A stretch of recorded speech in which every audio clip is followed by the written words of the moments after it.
A'udzu billahi minasyaitonir rajim. Bismillahirrahmanirrahim. Assalamualaikum warahmatullahi wabarakatuh. Alhamdulillahi rabbil alamin. Wassalatu wassalamu ala asyrafil anbiya'i wal mursalin wa ala alihi wa sahbihi ajma'in. Allahumma iftah alaina hikmataka wanshur alaina min khaza'ini rahmatika ya arhamar rahimin. Rabbi shrah li sadri wa yassir li amri wahlul 'uqdatam min lisani yafqahu qawli. Allahumma faqihna fid din wa'allimna ta'wil wahdina ila siratikal mustaqim siratal ladzina an'amta 'alaihim minan nabiyyin was-siddiqin wasyuhada'i was-salihin wa hasuna ulaika rafiqa ya arhamar rahimin. Subhanaka la 'ilma lana illa ma 'allamtana innaka antal alimul hakim. Amin ya rabbal alamin. Apa khabar sidang penonton sekalian? Selamat pagi, sabahul khair, good morning diucapkan kepada penonton setia rancangan Bual Bicara Agama nombor 1 di Malaysia. Tak lain tak bukan, tanyalah Ustaz, biar tahu, jangan keliru.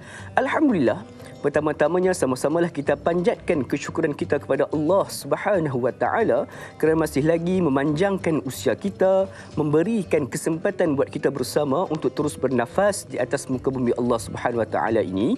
Tak lain dan tak bukan untuk mengabdikan diri kita kepada Allah dan biarkan apa saja yang kita lakukan pada saat ini sehinggalah saat kita bertemu dengan Allah Subhanahu Wa Taala kelak adalah satu ibadah yang kita akan jadikan sebagai saksi untuk kita hadapkan kepada Allah Subhanahu Wa Taala.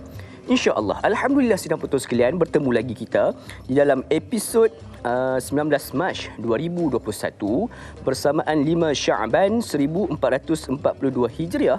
Hari ini hari Jumaat, hari Sayyidul Ayyam, dan sidang penonton sekalian, sedar tak sedar kita hanya ada lebih kurang 24 ataupun 25 hari sahaja lagi di mana kita akan menyambut kedatangan bulan yang kita nanti-nantikan setiap tahun, yakni bulan Ramadan Al-Mubarak. Mudah-mudahan Allah memanjangkan usia kita. Allah membalighna fi syahri Ramadan. Semoga Allah mempertemukan kita sehinggalah ke bulan Ramadan, insya-Allah. Jadi sidang penonton sekalian, pada pagi ini seperti biasa kita akan membincangkan pelbagai topik-topik yang menarik. Namun sebelum tu, ayo sama-sama kita alihkan sejenak pandangan kita di skrin pada saat ini untuk melihat statistik terkini penularan pandemik COVID-19 di Malaysia. Sehingga 18 Mac 2021 sehingga jam 12.30 hari semalam terdapat sebanyak 1,213 kes baharu telah dicatatkan dan sebanyak 1,207 daripadanya merupakan kes penularan tempatan. Ini menjadikan keseluruhan kes aktif dan kebolehjangkitan di Malaysia adalah sebanyak 14,782 kes dan duka cita dimaklumkan terdapatnya 3 kes kematian baharu semalam yang menjadikan jumlah keseluruhan kes kematian di Malaysia adalah sebanyak 1,223 kes. Salam takziah diucapkan kepada keluarga yang menerima berita duka cita ini. Mudah-mudahan diberikan ketenangan dan juga kebahagiaan pada jiwa untuk menghadapi ujian ini, insya-Allah. Jadi sidang penonton sekalian, seperti biasa dalam rancangan Tanya Ustaz kita akan bawakan topik-topik yang cukup menarik untuk sama-sama kita bincangkan, dan alhamdulillah kita ditakdirkan sekali lagi untuk berada pada hari Jumaat di mana kita akan teruskan lagi kesinambungan di dalam slot tafsir dan taranum kita membincangkan topik berkaitan dengan surah Ad-Dukhan, dan pada hari ini kita akan membincangkan ayat daripada ayat 32 hinggalah ayat ke-38. Apakah di antara rahsia, apakah di antara isi-isi penting yang Allah Subhanahu Wa Taala nak ceritakan kita pada pagi ini menerusi surah Ad-Dukhan. Jadi bersama-sama dengan kita yang akan menjelaskan dan menjawab pertanyaan daripada sahabat-sahabat penonton sekalian adalah salah seorang murabbi saya, seorang guru kita semua yang merupakan baru-baru ni baru saja dinaikkan pangkat dah, dia kata kan, iaitu dinaikkan sebagai Profesor Madya, iaitu yang berbahagia Al-Fadil Profesor Madya Dr. Farid Rabi Abdullah. Assalamualaikum Dr. Waalaikumsalam warahmatullahi wabarakatuh. Tahniah Dr. Terima kasih. Alhamdulillah. Jadi bila mana naik satu lagi level ni, maka tanggungjawab pun semakin naik lah Dr. Bertambah. Allahu Akbar. Mudah-mudahan Allah mempermudahkan segala urusan doktor. InsyaAllah sedih sidang penonton sekalian, seperti biasalah, sekiranya ada sebarang persoalan yang ingin diajukan kepada kami berkaitan dengan topik kita pada hari ini, surah Ad-Dukhan ayat 32 hingga ayat 38. Boleh untuk hubungi kami seterus di talian 1-800-881677 ataupun boleh terus menerusi Facebook kami di Tanyalah Ustaz TV3. Jadi tanpa membuang masa lagi sidang penonton sekalian, kita di dalam segmen Taranum dan juga tafsir. Jadi pada pagi ini kita naklah mendengarkan sedikit alunan suara Ustaz yang sungguh merdu itu untuk memperdengarkan taranum kita daripada surah Ad-Dukhan ayat 32 hingga 38. Silakan. Terima kasih kepada para penonton yang saya kasih sekalian. Didoakan ibu ayah dan juga seluruh penonton program Tanyalah Ustaz berada dalam dakapan kasih sayang Allah Subhanahu wa taala. Alhamdulillahilladzi ahyana ba'da ma amatana wa ilaihin nusyur. Segala puji bagi Allah yang telah menghidupkan kita setelah kita ditidurkan atau dimatikan untuk seketika. Alhamdulillah, dan kepada Allah juga kita akan dikembalikan. Kita akan sambung pengajian tafsir kita pada hari yang penuh barakah ini, surah Ad-Dukhan ayat 32-38. Jadi boleh ibu ayah capai mushaf yang fizikal ataupun apps Al-Quran. Saya nak baca, jadi sama-sama kita ikuti bacaan. Nak taranum boleh, nak baca biasa pun boleh, tapi saya nak bertaranum lah pagi-pagi ni. Lagu apa kita nak pilih pagi ni? Kita pilih lagu Ras. Lagu Ras. Lagu Ras dengan lagu Syikah. Dua lagu saya nak buat. Sama-sama kita ikuti. A'udzu billahi minasy syaithanir rajim. Bismillahirrahmanirrahim.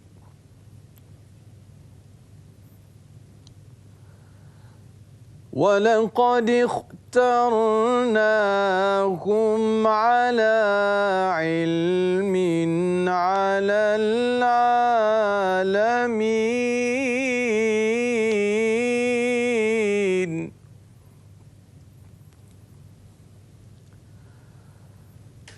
وَآتَيْنَاهُمْ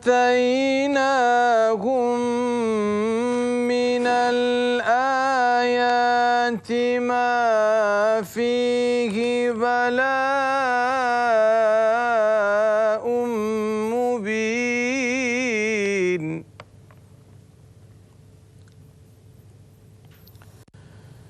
إِنَّ هَؤُلَاءِ لَيَقُولُونَ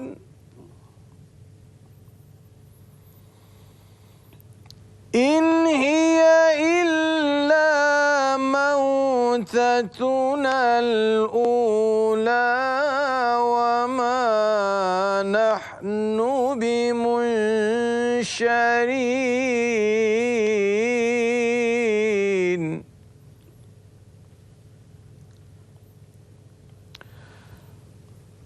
فَأْتُوا بِآبَائِنَا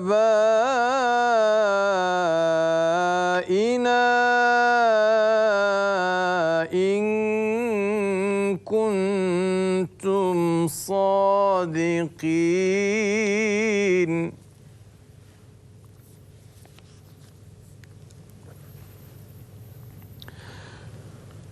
أَهُمْ خَيْرٌ أَمْ قَوْمُ تُبَّعٍ وَالَّذِينَ مِنْ قَبْلِهِمْ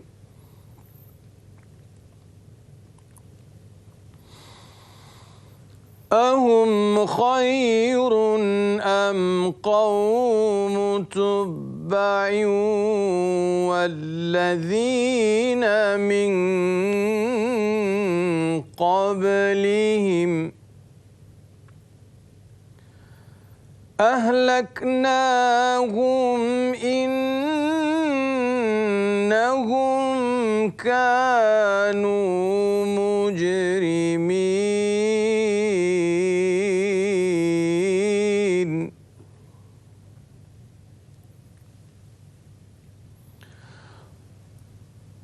وَمَا خَلَقْنَا السَّمَاوَاتِ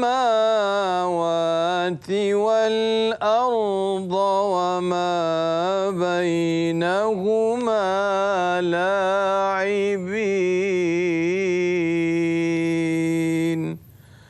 Sadaqallahul azim. Alhamdulillah, sadaqallahul azim. Maka benarlah firman Allah Subhanahu wa taala. Ayuh kita lihat terjemahan bagi ayat 32 sampai 38. Baik. Walaqad ikhtarnahum ala ilmin 'alal alamin, yang bermaksud dan demi sesungguhnya kami telah memilih mereka dengan berdasarkan pengetahuan kami menjadi lebih pangkatnya dari penduduk dunia, iaitu pada zaman itu.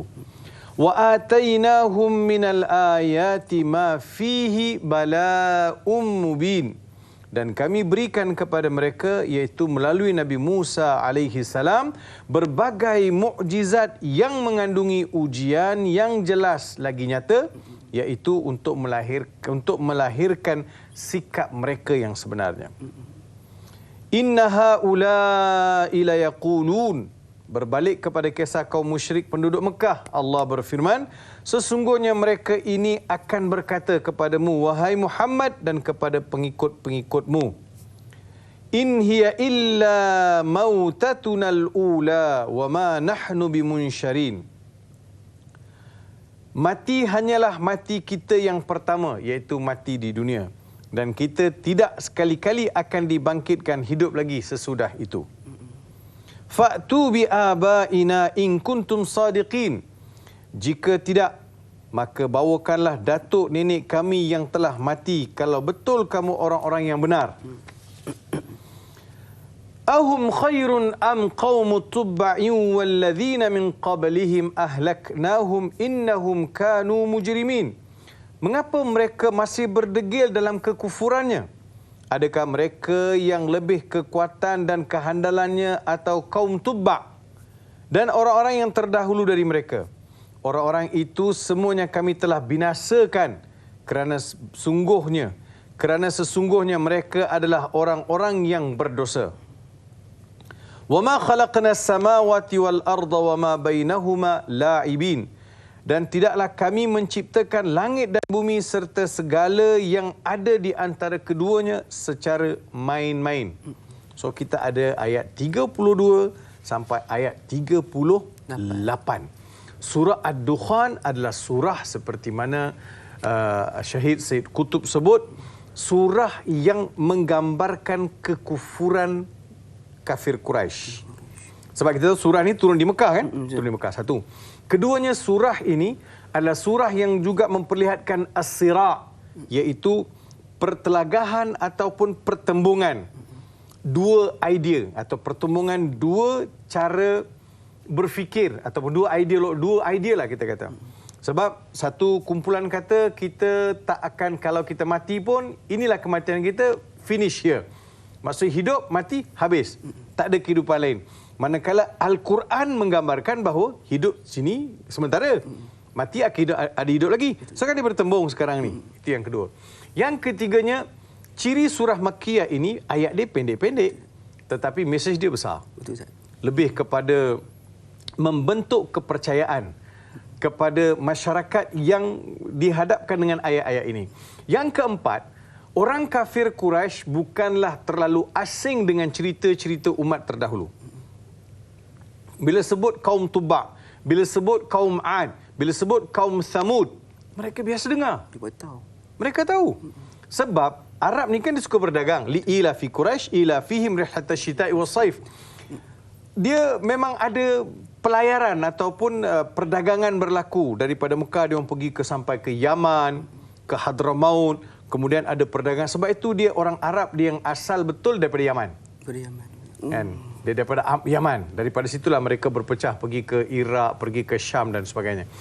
Jadi Arab ni biasa berdagang. Jadi mereka selalu dalam perjalanan itu, mereka akan lihat kesan-kesan peninggalan kaum-kaum terdahulu. So bagi mereka, kisah-kisah umat terdahulu bukan satu yang baru. Quran turun, ingatkan balik. Kamu lalu kamu tak fikir, kamu tak nampak. Kemana dia orang sakit-sakit baki, dia orang mana pergi? Tak ada kan? So mana pergi? Jadi Allah Subhanahu Wa Taala suruh mereka berfikir, suruh mereka insaf dan juga mengambil pengajaran daripada apa yang disampaikan oleh Nabi dan Rasul. Terutamanya untuk memperlihatkan apa yang berlaku terhadap umat sebelum umat Nabi Muhammad sallallahu alaihi wasallam berdasarkan kepada sikap mereka terhadap rasul-rasul terdahulu. Apa yang tinggal sekarang ni kaum Ad, kaum Nabi Saleh, apa yang tinggal? Semua tak ada. Habis dah kan? Habis. Jadi kenapa mereka habis? Kenapa mereka musnah? Sebab sikap mereka terhadap rasul dan nabi yang diutus. Adakah keadaan yang sama kamu nak hadapi wahai pembesar, wahai kafir Quraisy? Satu peringatan. So, begitulah suasana ayat 32-38. Cuma kita bukan nak bercerita mengenai Tubak semata-mata. Kita bukan nak cerita mengenai Firaun semata-mata. Ini bukan subjek sejarah. Betul. Ini adalah subjek yang mengingatkan kita kepada sejarah. Kita zaman sekarang ni. Ya, supaya sejarah tidak berulang. Betul. Pak Hamka kata, sejarah tak berulang. Sejarah maksudnya sejarah yang sama. Maksudnya tiupan apa semua tak berlaku. Hancur, terbelah bumi, tenggelam, banjir besar tak berlaku. Tetapi watak-watak dalam sejarah itu akan ada. Maksudnya watak, ya, Nabi Muhammad tak ada. Message of the messenger, kan? Message of the messenger. Kita sekarang sedang deliver message of the messenger. Apa yang ditinggalkan oleh Nabi Muhammad sallallahu alaihi wasallam kita nak sampaikan. So mesti ada watak-watak yang datang. Kita akan lihat ada watak-watak yang akan datang untuk melihat bahawa apa yang diajak ini sebagai sesuatu yang lapor, ya ke, kan, sikit-sikit tazkirah, sikit-sikit akhirat, sikit-sikit neraka, sikit-sikit kubur. Jadi akan ada idea macam tu. Sedangkan kita nak ingatkan sesama kita bahawa hidup ini adalah sementara. Kita semua kena bersiap siaga untuk bertemu Allah Subhanahu Wa Taala. Belum ada orang yang masuk dalam kubur tu keluar cerita kat kita apa yang berlaku. Tetapi riwayat-riwayat sahih telah pun memberitahu akan keadaan dalam kubur. Dan juga akan berlaku mahsyar, akan berlaku perhitungan dan juga pertimbangan. Ditimbang amalan kita, titian sirat, mahsyar, semua itu adalah benar. Jadi kita kena mengambil iktibar daripada ayat-ayat ini supaya kita dapat membentuk satu kepercayaan yang tuntas mengenai persiapan untuk bertemu dengan Allah dan juga persiapan untuk hari akhirat. InsyaAllah. Jadi cukup menarik sidang putus sekalian. Itulah seperti mana yang dikatakan oleh yang berbagai doktor sebentar tadi. Sebenarnya surah Ad-Dukhan ni memang benar menceritakan tentang perangai orang kafir Quraisy. Tapi sebenarnya mesejnya tu nak disampaikan kepada kita. Sebab ada sebenarnya, contohnya yang kata doktor juga, watak-watak yang sudah pun timbul pada zaman sekarang ini dan cara macam mana untuk kita berhujah dengan mereka. InsyaAllah kita akan meneliti setiap satu ayat ini sebentar saja lagi. Jangan ke mana-mana. Teruskan bersama kami rancangan Tanyalah Ustaz biar tahu. Jangan keliru, kembali sebentar sahaja lagi insya-Allah.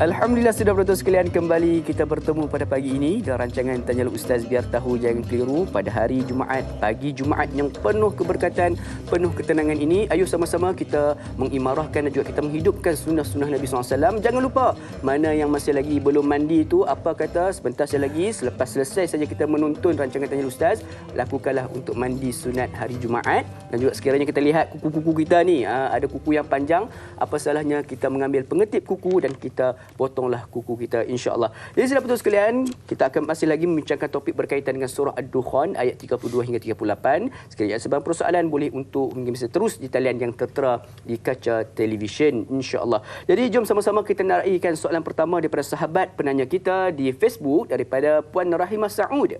Assalamualaikum Ustaz, Doktor, Da'i dan kru-kru bertugas. Waalaikumsalam warahmatullahi. Allah lah yang menjadikan semua bangsa di atas muka bumi ini dan Allah mengetahui kelebihan dan kekurangan manusia. Ayat 32, soalan pertama, Fir'aun ni berketurunan apa? Yang keduanya, bilakah tamatnya pemerintahan keturunan Fir'aun? Jazakallah khairan Doktor dan Da'i. Hashtag biar tahu jangan keliru. Soalan menarik. Silakan Doktor. Okey, terima kasih kepada Puan Rahimah Saud di atas soalan tadi. Pertama sekali, betul, Allah yang jadikan semua bangsa ni. Kan, bangsa ni Allah Ta'ala sebut apa? Ya ayuhan nas inna khalaqnakum min dzakarin wa untha wa ja'alnakum syu'uban wa qabaila lita'arafu. Wahai manusia, kamilah jadikan kamu daripada lelaki dan perempuan menjadi kamu berbangsa-bangsa dan berkabilah-kabilah. Lita'arafu, untuk kenal antara satu sama lain. Jadi manusia ini walaupun kita nampak warna kulit berbeza, tinggi rendah berbeza. Ada yang mata sepet, ada yang mata bulat, ada yang rendah-rendang orang dia. Semua ni adalah ciptaan Allah Subhanahu Wa Taala. Kita semua daripada sumber yang satu, dai. Sumber yang satu. Tapi sumber yang satu ini Nabi Adam alaihissalam dijadikan daripada tanah liat. Tanah liat ambil daripada bumi lah. Mengikut beberapa riwayat dia ambil daripada beberapa lokasi tanah. Sebab itu kita lihat fizikal manusia itu mewakili tanah-tanah, warna-warna tanah. Sebab itu kita tengok tanah kita macam-macam color dia, kan? Jadi Nabi Adam alaihissalam adalah daripada tanah liat yang dibakar. Tanah liat yang dibakar. Maka jadilah Nabi Adam alaihissalam. Adam maksudnya hitam manis. Oh, hitam manis. Lebih kurang kita lah tu. Dai tak saya.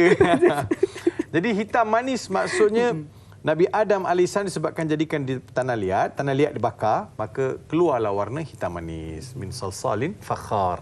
Jadi Nabi Adam AS. Sebab itu saya sebut, nak tengok Adam, tengok saya lah. Allah, baru Masya Allah. Habis yang Luqman ni, Da'i Luqman, color cerah ni memang mana? Color mak lah.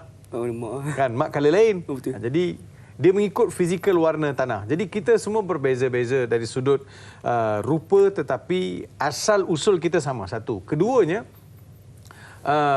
Allah Subhanahu Wa Taala jadikan bahasa yang berbeza-beza untuk membolehkan setiap kaum itu berbicara dengan bahasa tersendiri. Dan ini juga melahirkan keunikan yang tersendiri. Alwan, warna berbeza, alsinah yang berbeza, fizikal yang berbeza. Jadi semua ini adalah ciptaan Allah Subhanahu Wa Taala, bukan untuk diperselisihkan, tetapi untuk menghormati antara satu sama lain dan untuk mengagumi akan ciptaan Allah Subhanahu Wa Taala. Saya ni boleh cakap 5 bahasa, Da'i Luqman. Bila saya boleh cakap 5 bahasa, kadang-kadang saya fikir macam mana tahu? Boleh cakap Melayu, lidah yang sama, Cuk tukar boleh cakap Tamil, Tuk tukar boleh cakap Arab, Tuk boleh tukar cakap bahasa Inggeris. Jadi lidah yang sama. Jadi macam mana Tuhan boleh settingkan dia tu? Boleh satu mulut, satu bibir, satu lidah, tapi dia boleh cakap banyak bahasa. Saya yakin ada orang di luar sana yang boleh faham, boleh cakap lebih daripada satu bahasa. Jadi maksudnya Maha Suci Allah Subhanahu Wa Taala. Jumpa orang Melayu cakap Melayu, jumpa orang India kan cakap Tamil, jumpa Arab cakap Arab, jumpa kawan-kawan kita yang tak berapa nak cakap orang Melayu cakap orang putih kan, cakap orang putih pula. Jadi kadang-kadang fikir, Masya Allah, ini di antara tanda-tanda kebesaran Allah Subhanahu Wa Taala. Jadi sahabat-sahabat yang saya kasih sekalian, soalan Puan Rahimah tadi, betul, manusia ni pelbagai latar belakang fizikal dan juga rupa paras. Cuma soalan beliau ialah Fir'aun ni berketurunan apa? Sebelum saya cakap Fir'aun ni berketurunan apa, ayat itu kita kena faham dulu. Walaqad ikhtarnahum ala ilmin 'alal alamin. Sesungguhnya kami telah memilih mereka dengan ke atas ilmu, ke atas umat yang lain, ke atas umat-umat yang lain. Kan begitu ayat dia, walaqad ikhtarnahum ala ilmin 'alal alamin.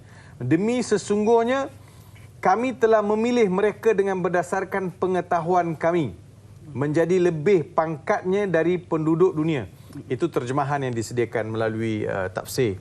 Cuba kita faham. Kita lihat. Cuba lihat satu-satu. Walaqad, dan sesungguhnya.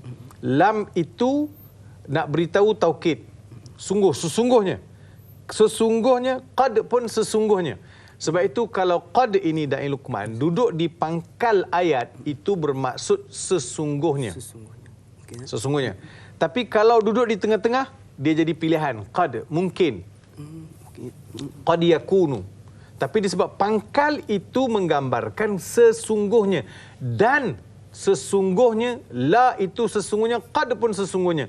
2 kali Tuhan beritahu kepada kita dalam bentuk pentaukidan atau sungguh-sungguh benar dengan penuh kebenaran. Ikhtarnahum.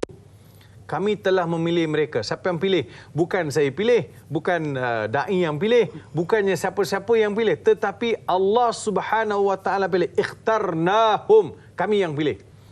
Bagaimana Allah pilih? Ala ilmin. Allah pilih berdasarkan kepada ilmu. Ala ilmin. Macam mana ilmu? Macam mana ya? Ilmu Allah Subhanahu wa taala mengatasi zaman.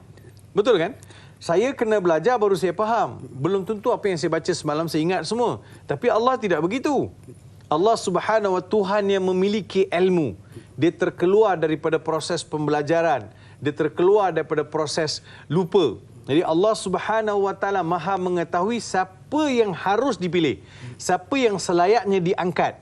Jadi ala ilmin alal alamin. Siapa yang Tuhan beritahu dalam ayat ni? Bila baca kepada terjemahan, kita masih tak nampak lagi, kabur-kabur lagi. Tapi bila kita lihat tafsiran alal alamin, mengatasi bangsa-bangsa, mengatasi orang lain, kumpulan manusia lain, Allah nak beritahu yang Allah pilih itu adalah umat Nabi Muhammad sallallahu alaihi wasallam. Sebab itu Ibnu Ashur sebut ikhtarahumullah ummat Muhammadin sallallahu alaihi wasallam kama ikhtarahu alladhina amanu bi Musa alaihi salam ala ummatin fi asrihim.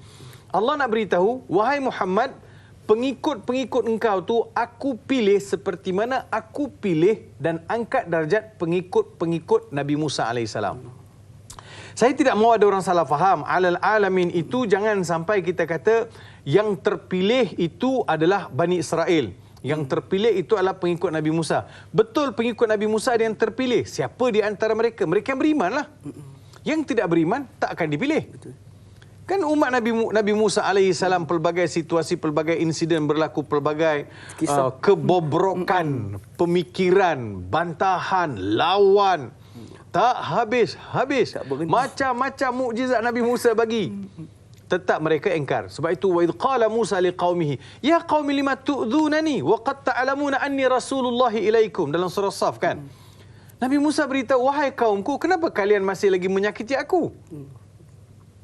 Walaupun Nabi Musa tidak dipukul dengan batu, tidak pukul dengan tongkat, tapi sakit Nabi Musa ni dengan balik-balik tak beriman. Balik-balik minta macam-macam. Bila Nabi Musa kata berimanlah kamu kepada Allah, apa Bani Israel kata? Tunjuk Allah tu, mana? Tak nampak pun. Betul tak? Bila Nabi Musa dia kata tak ada makan, Nabi Musa mintalah dengan Tuhan kau makan. Sebab mereka terlantar di padang pasir 40 tahun.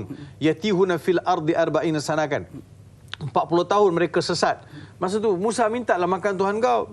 Turun daripada langit al-manna wa salwa. Masa makan dia boleh cakap, mana parpu, mana daun bawang, mana itu, mana ini, mana ulam. Sebab itu Nabi Musa marah. Ihbitu misran fa inna lakum ma sa'altum. Aku dah bawa kamu selamatkan daripada Fir'aun, datang kat bumi Palestin. Kamu minta macam-macam. Nak semua ni, balik-balik kat Fir'aun ada, kat Mesir ada. Allah. Jadi, semua ini Nabi Musa terpaksa hadapi. Dan ada yang beriman, ada yang tidak beriman. Maka yang beriman itulah yang Allah Subhanahu wa taala angkat darjat. Kita akan jumpa ibu ayah, para penonton. Kita akan jumpa ayat, ya Bani Israel adhkuru ni'mati allati an'amtu alaikum wa anni faddaltukum 'alal alamin. Ayat ni ada beberapa tempat disebut. Ya Bani Israel, wahai anak cucu Bani Israel, wahai anak cucu Nabi Yakub. Nabi Allah Yakub, wahai anak cucu Nabi Allah Yakub, ingatlah nikmat-nikmat yang telah kuberikan kepada kalian.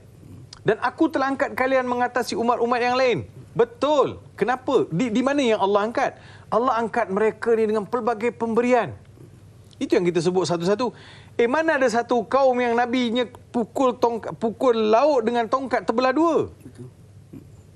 Mana ada? Tak ada. Tongkat itu dipukul kat batu keluarkan 12 mata air. Mana ada? So semua Allah beri pada Nabi Musa alaihissalam. Kamu lihat dengan mata kepala. Burung puyuh turun dalam keadaan sudah di barbecue. Hebat. Pagi-pagi pergi ambil dia as-salwa ni. Macam agar-agar, kita kata agar-agar. Dia pergi ambil di atas daun tu, dia tinggal nak kolek aja, bawa besin kolek. Dia manisan tu. Apa lagi nak? Semua tu Tuhan bagi, tapi kufur juga. Nampak kan? Jadi semua ini Allah dah beri pada Nabi Musa dan juga kepada Bani Israel. Sebab itu alal alamin maksudnya macam-macam Tuhan bagi kat Bani Israel. Satu, keduanya, saya nak bagi satu analogi beginilah ibu ayah. Contoh, betul, Nabi paling ramai daripada Bani Israel. Rasul, Nabi paling ramai daripada Bani Israel. Ya, betul. Kenapa? Adakah itu menjadi indikator mereka ni hebat? Oh, mestilah kami hebat, wahai umat Muhammad. Mestilah kami yang hebat. Yahudi apa ni, Nasrani apa ni, golongan Bani Israel kata kamilah hebat. Sebab apa? Tengok Rasul ramai dari kalangan kami. Nabi ramai dari kalangan kami. Dalam Quran cerita kami paling banyak. Macam ni kita kata nanti dulu. Wa ma kana Ibrahimu Yahudiyan wala Nasraniyan, walakin kana hanifan muslima. Nabi Ibrahim itu Abul Anbiya, bapa kepada seluruh nabi. Kan? Nabi Ibrahim itu bukan Yahudi, bukan Nasrani, tetapi adalah seorang Nabi yang cenderung kepada agama Hanif, agama Islam. Sebab Nabi Ibrahim ada 2 orang isteri. Isteri pertama bernama Sarah, isteri kedua nama Hajar. Isteri kedua, bila Nabi Ibrahim kahwin dengan Hajar, dapat anak namanya Ismail. Kemudian Sarah pula mengandung, dapat anak namanya Ishaq. Min wara'i Ishaq, Yaqub. Selepas Ishaq datang Yaqub, iaitu anak Nabi Yaqub. Anak Nabi Ishaq ialah Yaqub. Yaqub tu pula ada 12 orang anak, Asbab. Jadi maka jadilah daripada Nabi Ibrahim itu yang namakan sebagai Abul Anbiya, turun cucu cicit. Jadi kalau kamu tiba-tiba nak mengaku kamu ni Yahudi, mana mungkin? Bapa kamu Ibrahim tu bukanlah. Wa ma kana Ibrahimu Yahudiyan wala Nasraniyan. Kan susur galuh daripada Ibrahim, kemudian mengaku Yahudi, kemudian mengaku Nasrani, kemudian mengaku itu. Tak, Nabi Ibrahim tu Hanifan, agama Hanif. Agama yang Hanif. Jadi kita kembali balik. Jadi oleh yang demikian, banyaklah Nabi, banyaklah Rasul dari kalangan Bani Israel. Macam ni, Da'i, macam ni, Ibu Ayah. Katakan kita pergi satu bandar. Kita pergi, mana bandar? Katakan saya Bandar Seri Putra lah, tempat saya duduk. Sampai di Bandar Seri Putra ni, tengok banyak betul klinik. Ramai doktor. Apa yang kita tergambar? Apa yang kita tergambar? Bila kita masuk, katakan datang kan, Da'i datang ke Bandar Seri Putra, banyak klinik, banyak doktor. Apa yang tergambar? Ramai orang sakit. Ramai orang sakit, yes. Exactly. Maksudnya itu gambaran ramai orang sakit. Bukannya satu pujian. Itu Kan? Bukannya satu pujian, tetapi nak beritahu teruknya kau orang ni. banyak ujian tempat tu. Banyak teruknya kamu ni, sehingga kena hantar ramai Rasul. Itu pun ada Rasul yang dibelah kepala dia, ada Rasul yang disisir badan dia dengan sisir besi. Jadi semua ini Tuhan nak beritahu, jangan jadi seperti mereka. Jadi Allah nak beritahu, kuntum khaira ummatin. Kamu umat Muhammad adalah umat yang terpilih. Sekiranya kamu ikut Nabi Muhammad sallallahu alaihi wasallam, maka akan jadilah kamu seperti mereka yang beriman dengan Nabi Musa alaihi salam. Kamu juga akan dapat nikmat, kamu juga akan dapat kurniaan. Tapi jangan kamu mewarisi sikap yang ada pada pembangkang ataupun sikap yang ada pada golongan yang membantah perjuangan atau dakwah Nabi Musa alaihissalam. Sekarang kita nak cerita. Firaun ni berketurunan apa? Baru nak masuk. Firaun ini berketurunan apa? Dalam beberapa maraji', contohnya Lisanul Arab, dalam karangan karangan Fairuz Abadi, kitab yang berjudul yang disebut sebagai Fairuz Abadi sebut dalam kitab Basairu Dhawi Tamyiz fi Lataifil Kitabil Aziz. Fairuz Abadi termasuk lisan dalam kitab Lisanul Arab, dan juga beberapa ulama yang lain, Al-Fayyumi pun sebut. Dengar. Siapa Firaun ni? Keturunan Firaun. Firaun ni bukan orang Mesir. He's not from Mesir, he's not from Egypt. Firaun bukan keturunan orang Arab Mesir. Habis Ustaz, dia orang mana? Dia adalah orang daripada Khurasan. Nama dia Mus'ab bin Walid bin Rayyan ataupun Al-Walid bin Rayyan. Baru tahu tu. Dia bukan orang Mesir. Orang Khurasan. Dia orang Khurasan. Dan ini memang tercatat dalam buku-buku sejarah. Dia yang datang berhijrah ke situ dan memulakan kerja-kerja penguasaan dan juga begitulah. Kemudian itu keturunan Firaun lah, kita kata keturunan Firaun. Yang keduanya, bilakah tamatnya pemerintahan keturunan Firaun? Kita tahu Firaun dia mati lemas. Dengan mati lemas tu maka habislah Firaun yang dimaksudkan dalam ayat ataupun Firaun yang memusuhi Nabi Musa alaihissalam. Mengikut riwayat, Firaun ada 3 orang isteri. nak kata dia punya keturunan solid susah sikit sebab kita tidak ada fakta yang lebih tuntas untuk menisbahkan. Walaupun ada di sana beberapa pandangan, beberapa ulasan daripada beberapa pengkaji yang mengatakan bahawa Firaun, keturunan Firaun masih ada, dia susu galuh daripada Cleopatra. Cleopatra asal dari Mesir. Bila berlaku pertemuan antara Cleopatra dengan adik-beradik dia, maka dia pun berkahwin dengan orang Rom, lari pergi ke Rom, daripada Rom lah maka tersebarnya. Jadi ini ada satu pandangan. Kita lihat bahawa bagi saya lah, saya lebih lihat kepada ketetapan Al-Quran dan juga hadis-hadis Nabi SAW tanpa kita prejudis kepada mana-mana kumpulan. Kita kata dengan habisnya Firaun, habis dinasti dia.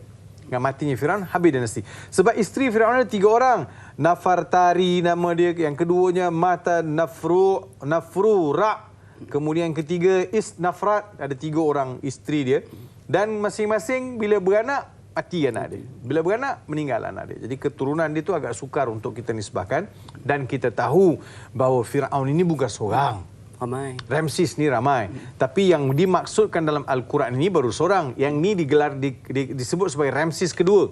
Dan ada banyak lagi Ramses. Jadi raja-raja Firaun ni, raja-raja Mesir ni pada ketika itu digelar sebagai Firaun. Jadi itulah keadaan dia.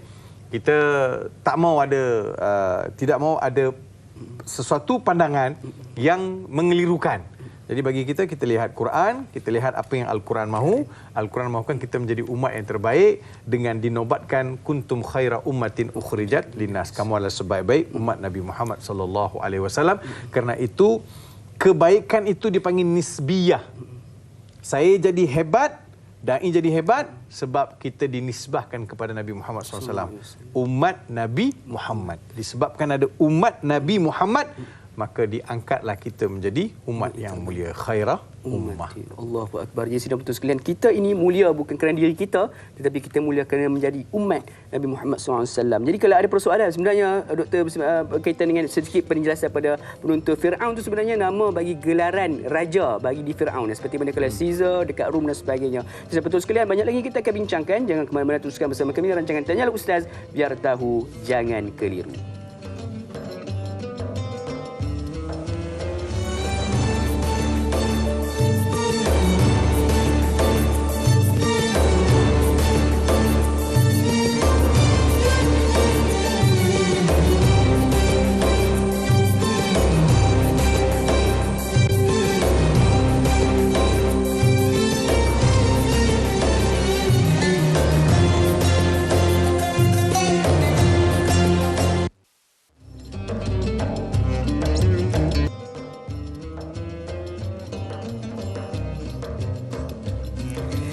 Alhamdulillah, sidang penonton sekalian, kembali kita bergabung dalam rancangan Tanyalah Ustaz, biar tahu jangan keliru. Mudah-mudahan pertemuan kita pada pagi ini membawa 1001 rahmat dan keberkatan daripada Allah Subhanahu Wa Taala buat kita bersama.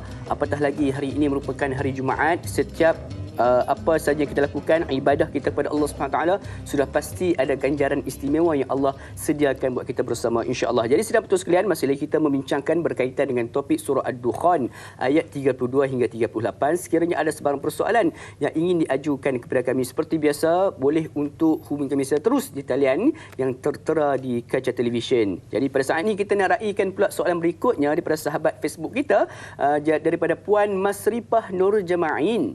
Assalamualaikum Ustaz dan Na'i serta semua kru yang bertugas. Waalaikumsalam warahmatullahi. Ayat 33. Dalam ayat ini Allah ada menyebut tanda-tanda kekuasaan Allah. Adakah mukjizat pada para nabi dan mukjizat Nabi Musa AS itu sebagai pengajaran yang jelas dan hujah ke atas mereka yang menentang Nabi Musa AS untuk membuktikan kekuasaan Allah Subhanahu Wa Taala dan kebenaran yang dibawa? Apakah lagi antara mukjizat-mukjizat Nabi Musa AS yang telah Allah Subhanahu Wa Taala nyatakan di dalam Al-Quran? Dan soalan yang kedua, selain daripada mukjizat para nabi, adakah sesuatu ujian dan musibah itu juga tanda kekuasaan Allah Subhanahu Wa Taala? Adakah mengambil pedoman dan iktibar dari musibah itu merupakan muhasabah serta pembelajaran terhadap dosa-dosa yang telah kita lakukan? Mohon pencerahan Ustaz. Terima kasih. #biar tahu jangan keliru. 2 soalan daripada Puan Masripah kita, Doktor. Silakan. Oh, terima kasih Puan Masripah. Oh, ya, hebat Puan Masripah ni, soalan masya-Allah Kaji. Dia memang kaji. Maksudnya ini hasil daripada didikan program Tanyalah Ustaz. Orang jadi semakin alert, semakin kemas soalan-soalan. Okey, saya nak baca sikit soalan tu supaya saya dapat faham dan juga kita cari jawapan. Dalam ayat ini, Allah ada menyebut tanda-tanda kekuasaan Allah. Betul? Allah sebut dalam ayat 33 Allah sebut firman Allah SWT, wa atainahum minal ayati ma fihi bala'um mubin. Maksudnya kami datangkan kepada mereka, ayat yang ke-33 ni, dan kami berikan kepada mereka melalui Nabi Musa alaihi salam berbagai mukjizat yang mengandungi ujian yang jelas dan nyata untuk melahirkan sikap mereka, untuk lihat apa respon Bani Israel terhadap mukjizat yang diberikan oleh Allah kepada Nabi Musa alaihi salam. Selari dengan jawab soalan yang ditanyakan tadi, apakah mukjizat lain yang Allah berikan kepada Nabi Musa alaihi salam? Kita tahu dalam surah Toha Allah Subhanahu Wa Taala berfirman, cuba lihat di antara mukjizat tongkat. Saya suka cerita tongkat ni. Tongkat Nabi Musa banyak cerita. Cerita tongkat ni saya suka. Tongkat Nabi Musa simple aja. Kan, dia bukan tongkat yang berhias, dia ada bertahta permata ke kan, bersalut-salut, tak ada, simple tongkat kayu kan. Campak bertukar jadi ular. Allah tanya dekat Nabi Musa, "Wa ma tilka bi yaminika ya Musa?" Apa di tangan kanan engkau tu wahai Musa? Kan? Allah tanya kepada Nabi Musa. Cerita surah Toha ni, ini the permulaan lah. Saya nak sebut bahasa Inggeris, the beginning of the story kan. Permulaan. Jadi nak beritahu macam mana Nabi Musa alaihi salam diberitahu oleh Allah, tongkat yang kau pegang tu Musa, aku nak tukarkan jadi ular. Tapi sebelum tu, aku nak kau bagi tahu, aku describe dulu apa di tangan kau tu. Bukannya Allah tak tahu. Allah masih tahu. Allah Maha mengetahui, tapi Allah nak tanya. Wa ma tilka bi yaminika ya Musa? Apa di tangan kanan kau tu wahai Musa? Nabi Musa jawab apa? Qala hiya asaya atawakka'u 'alaiha wa ahushu biha 'ala ghanami wa liya fiha ma'aribu ukhra. Nabi Musa jawab, ianya adalah tongkat. Atawakka'u maksudnya aku menongkat dengannya. Tawakka'u, kan kita biasa tengok tak, orang pegang tongkat letak tangan dua, betul, lepas tu dia relax, dia relax. Jadi dia jadi menongkat lah tu namanya. Dan dia juga disebut sebagai tongkat itu, biasanya di ujung tu mesti ada macam cangkuk kan, tongkat tu ujungnya. Jadi untuk cangkuk pokok-pokok ni, tarik daun tu turun, petik daun tu bagi kami makan. Itu mungkin juga pokok-pokok, mungkin juga buah-buahan boleh dikait kan. Jadi itulah beritahu satu, wa husyu biha ala ghanami, dan supaya tongkat ni juga aku halau kambing, syuh bah. Jadi tongkat. Itu lagi apa lagi? Waliya fiha ma'aribu ukhra, dan tongkat ni ada banyak kerja lain aku nak buat. Cumanya satu benda yang sangat cantik. Apa dia? Bila Allah tanya kepada Nabi Musa alaihi salam, apa di tangan kanan kau wahai Musa? Jawapannya apa? Tongkat. Simple. Jawapan tongkat. Cukup tak? Tak cukup. Cukup. Cukup. Kau tanya, apa ni Dai Luqman, apa di tangan tu? Pen. Dah. Cukup dah. Apa di tangan? Pen. Bila tanya, apa di tangan kau? Pen. Aku guna untuk tulis, aku guna untuk melukis, aku guna untuk apa lagi? Untuk apa? Untuk apa? Macam-macam kita buat pen ni. Kan? Jadi kita bagi tahu. Padahal tanya apa di tangan? Cukuplah pen. Tapi kenapa Nabi Musa tak jawab, ini tongkat? Apa di tangan kau? Tongkat. Tak. Tongkat ini aku guna untuk aku menongkat. Aku guna untuk kait daun, untuk kait buah. Tongkat ini aku gunakan untuk halau kambing. Tongkat ini aku gunakan untuk macam-macam kerja lain. Kenapa? Sebabnya, bila dapat Nabi Musa dapat bercakap dengan Allah, dia rasa seronok. Allahu Akbar.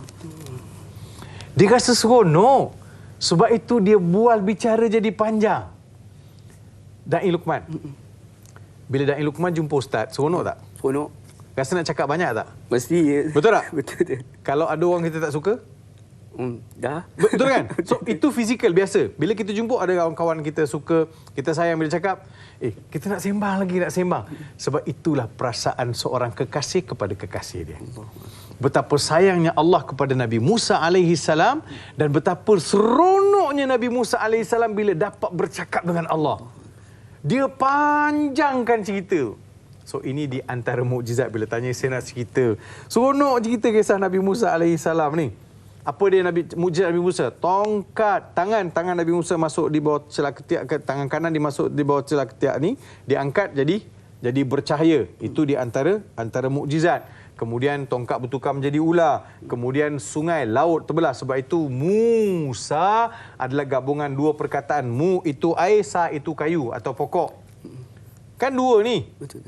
Kan? Musa, kayu dan pokok. Nabi Musa AS awal-awal lagi dihanyutkan dengan satu kayu. Bakul tu diperbuat daripada jerami gandum. Dihanyutkan. So kemudian tongkat itu banyak memberi bantuan pada Nabi Musa AS.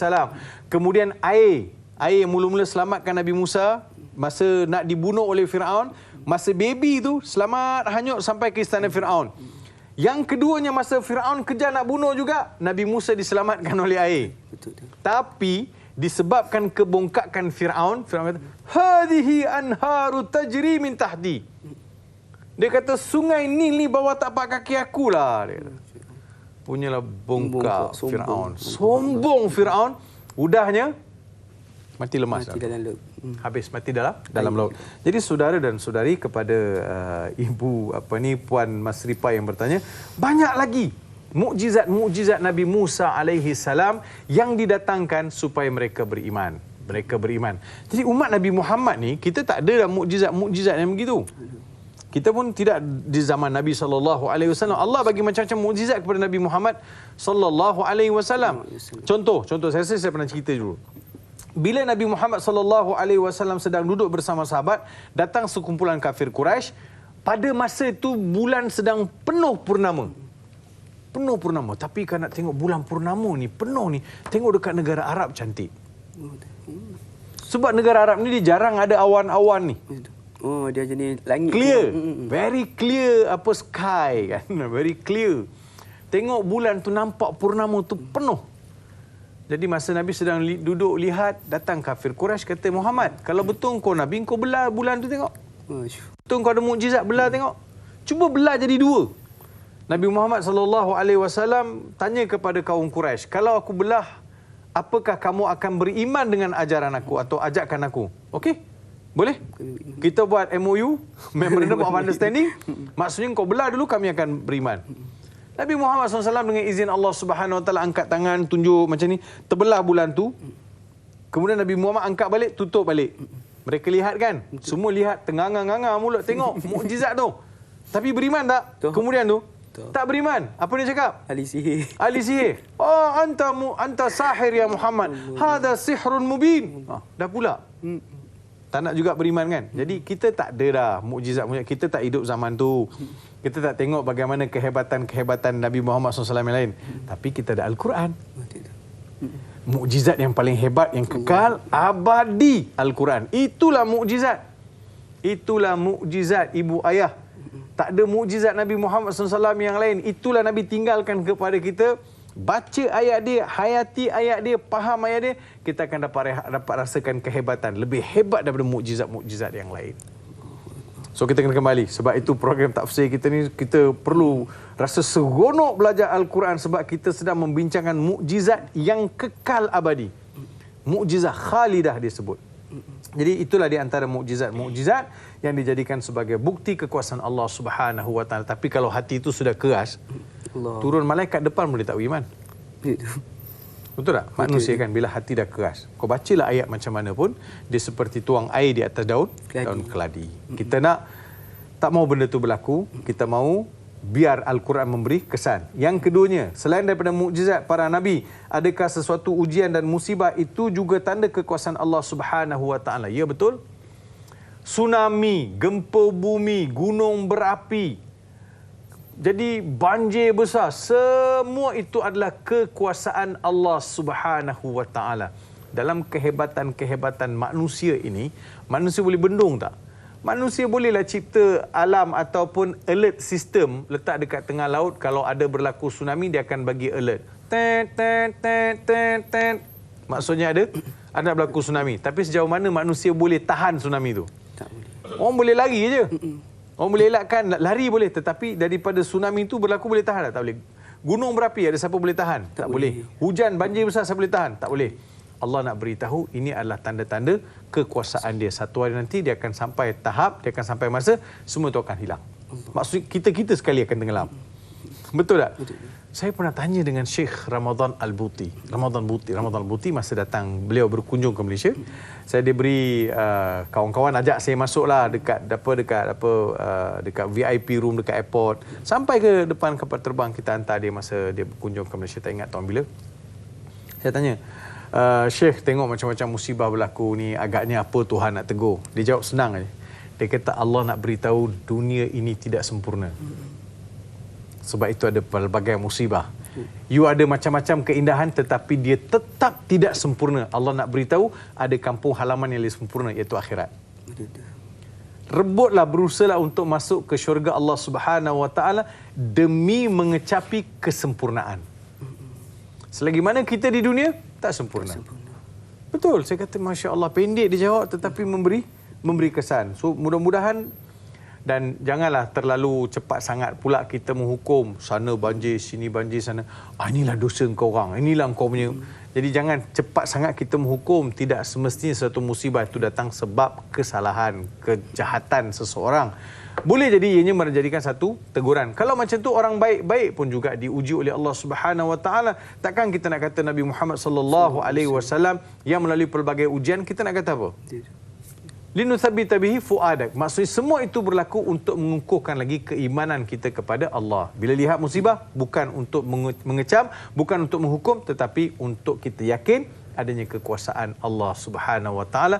Manusia ini adalah makhluk yang tidak sempurna. Bumi yang kita duduk juga tidak sempurna. Allahu Akbar. Sidang penonton sekalian, yang cukup menarik apa yang dikatakan doktor sebentar tadi berkaitan dengan Nabi Musa bila mana berbicara dengan Allah terlalu panjang, sengaja memanjangkan sebab tanda cinta, seronok. Macam kita juga sidang penonton sekalian, perbanyakkanlah, lamakanlah kita membaca Al-Quran, kerana Al-Quran itu adalah mukjizat dan juga surat cinta pada Allah SWT buat kita bersama, insya-Allah. Jadi sidang penonton sekalian, baru 2 ayat kita bincangkan. Banyak lagi yang kita akan bincangkan sebentar lagi. Jangan ke mana-mana. Teruskan bersama kami rancangan Tanyalah Ustaz, biar tahu jangan keliru.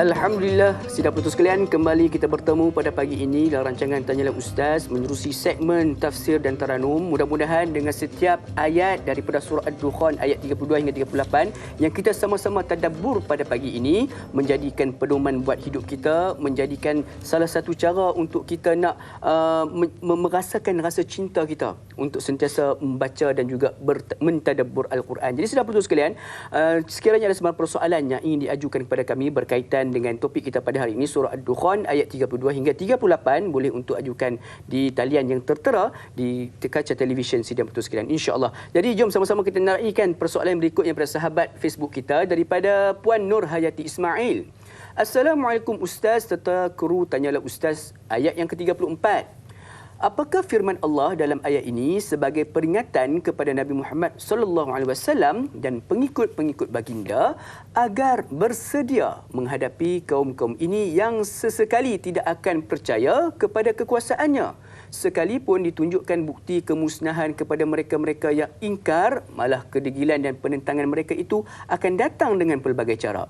Mohon pencerahan dari Ustaz. Terima kasih daripada Kak Yat dari Rawang, Selangor. Terima kasih Kak Yat kita. Satu soalan menarik, silakan doktor. Kak Yat, terima kasih Kak Yat daripada Rawang, Selangor. Saya kampus Sungai Chow, dekat lah tu. Oh, dekat tu. Jiran. Ya, jiran. Terima kasih Kak Yat. Terima kasih juga pada yang sahabat-sahabat kita yang tanya soalan melalui Facebook dan mengikuti kita melalui Facebook. Masya Allah. Tekun mereka. Ada sahabat saya, dia kata, Ustaz, saya on the way balik daripada rumah keluar pejabat, saya akan buka dekat handphone saya, tanyalah Ustaz secara online kan, dia tengok. Jadi dunia teknologi hari ini memungkinkan kita belajar di mana saja kita berada, apa saja situasi. Tapi janganlah asyik tengok saya je dekat handphone tu. Nak Lukman je kan. Tengoklah jalan raya kan. Dari bahaya. Baik, terima kasih kepada puan yang bertanya. Apakah peringatan-peringatan? Betul, bila Nabi Muhammad SAW beri peringatan kepada kaum Quraisy, mereka sentiasa ingkar. Dia beginilah dari Luqman. Sosok Nabi Muhammad ni dari awal tu mereka kata Nabi Muhammad ni insan yang baik. Seorang amin, seorang yang hebat, pemuda yang dipercayai. Dan kalau bercakap, dia bercakap benar. Semua itu Arab Quraisy mula-mula dah terima dah. Tapi bila Nabi Muhammad SAW dilantik menjadi Rasul, mula bertukar. Engkau pendusta, engkau ni tukang sihir. Cumanya, satu benda yang tak perasan tak?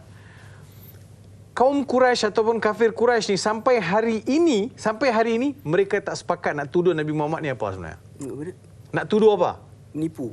Kejap menipu, kejap tukang sihir, kejap tak. Mana satu ni? Cakaplah betul-betul.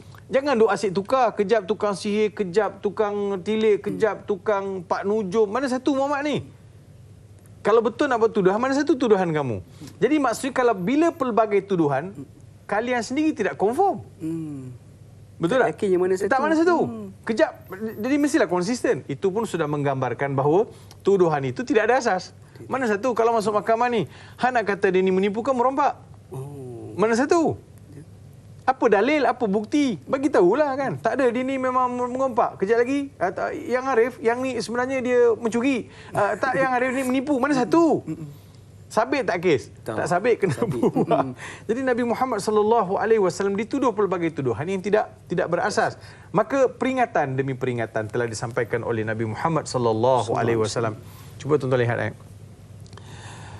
Menjadi umat Nabi Muhammad ini, dia ada kelebihan yang luar biasa tau. Sebab itu, pelbagai keengkaran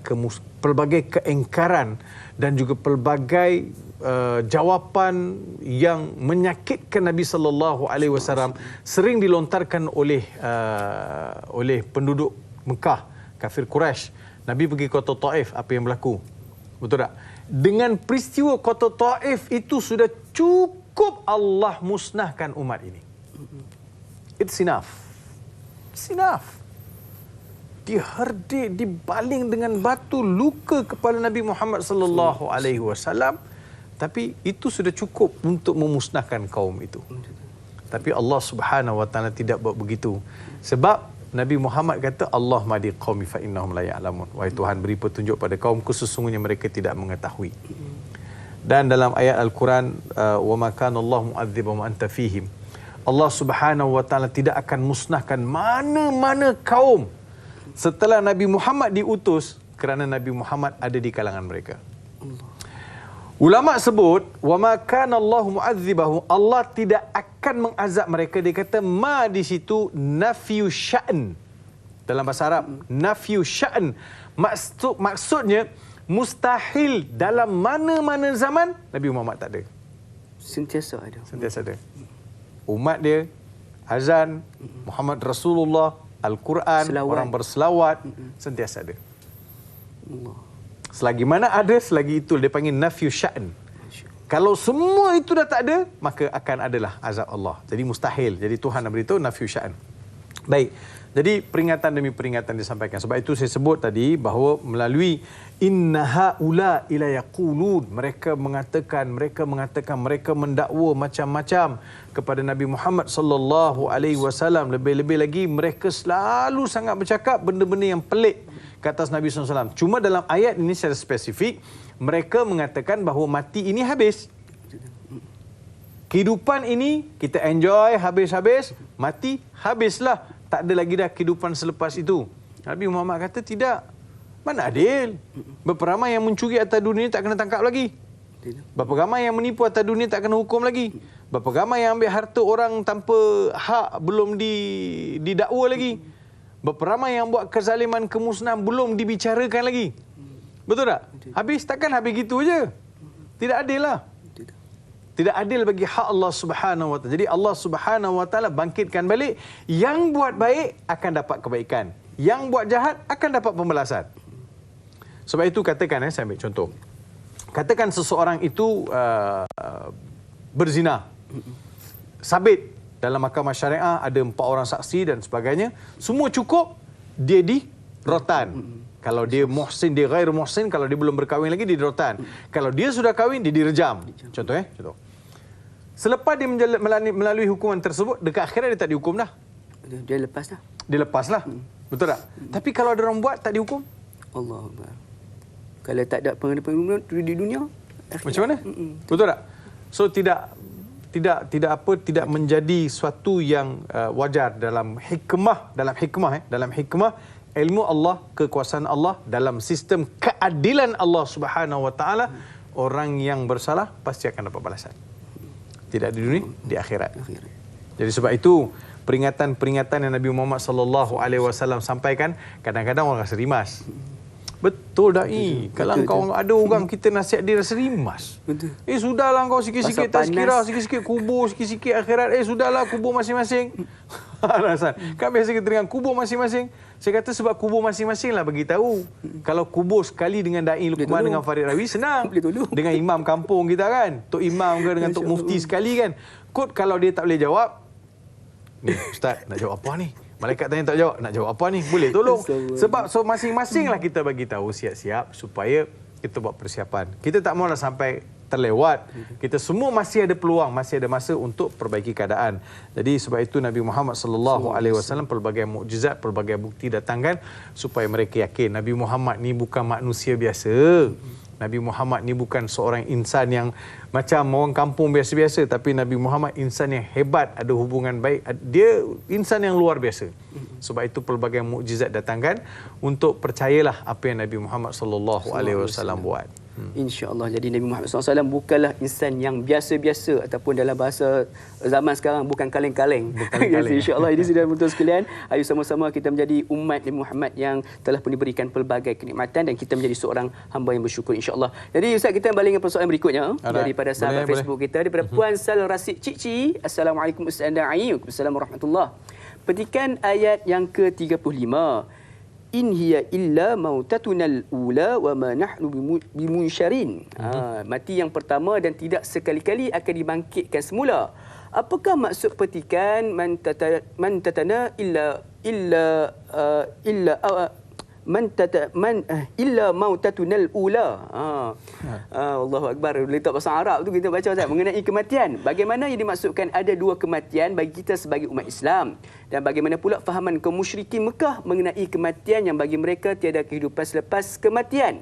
Mohon Ustaz kongsikan. Syukran. Hashtag biar tahu jangan keliru. Ustaz, satu lagi Ustaz tambahan pada ayat 35 ni juga. Bagaimana hujah kita untuk kita nak berikan kepada orang yang mempercayai kematian sampai kita mati kat dunia, lepas tu tak ada dah kebangkitan semula. Betul, silakan. Dia sambungan daripada ayat tadi dan juga apa yang ditanya oleh Sal Rasid Cik Puan petikan in hiya illa mautatunul ula wa ma nahnu bimunsyarin. Ini adalah dakwaan bila mereka rasa tak selesa dengan ajakan Nabi Muhammad sallallahu alaihi wasallam. Apa yang kaum Quraisy katakan kepada Nabi Muhammad, inna haula la yaqulun. Haula itu kembali pada siapa? Kembali kepada penduduk kota Mekah, kafir Quraisy lah. Tetapi itu kafir Quraisy. Tapi ada tak zaman sekarang kalau orang cakap? Mungkin ada juga. Mereka akan berkata, in hiya illa mautatunal ula wa ma nahnu bimunsyarin. Hidup kami ni habis di sini saja. Hidup, makan, minum, habis. Wa ma nahnu bimunsyarin. Jadi mereka tidak akan sama-sama sekali dibangkitkan oleh Allah Subhanahu wa taala. Tengok dalam ayat ini apa yang disebut oleh Ibnu Ashur.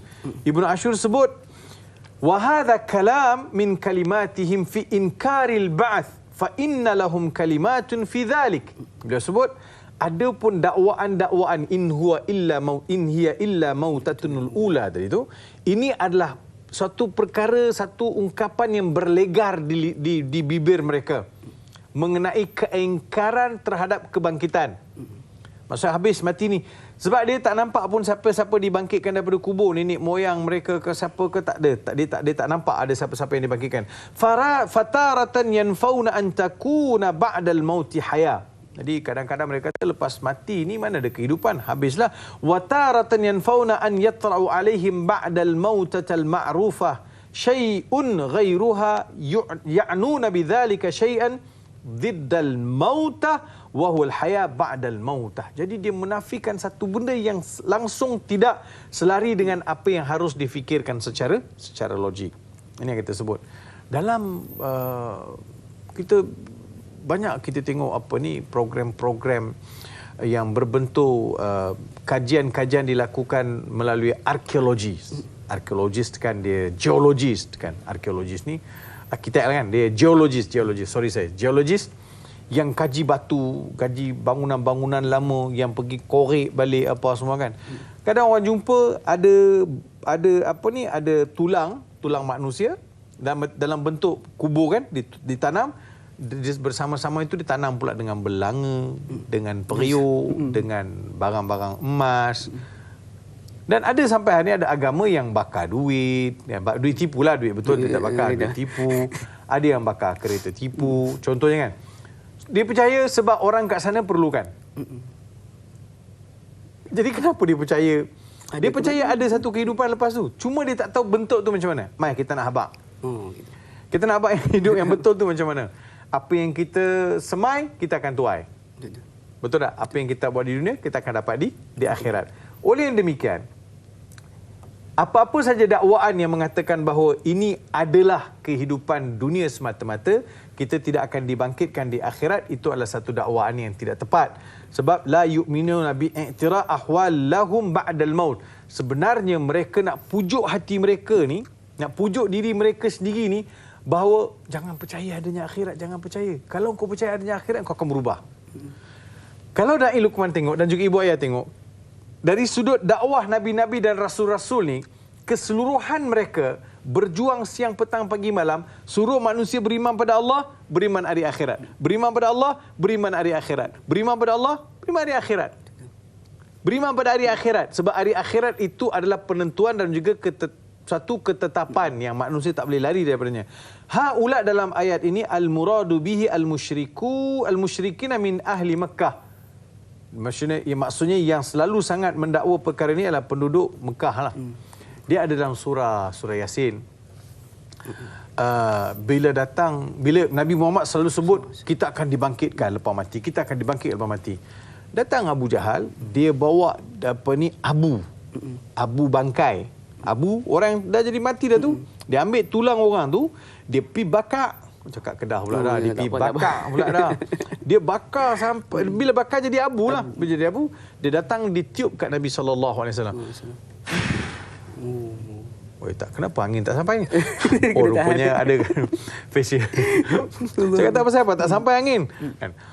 Ditiup, abu tulang tu, bertebaran di udara. Boleh kutip balik tak?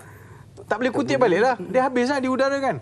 Dia akan dispose dalam udara, hilang. Jadi dia tanya, siapa hidupkan Nabi Muhammad? Siapa hidupkan? Izaman ramim. Dia kata izaman ramim, dia sebut.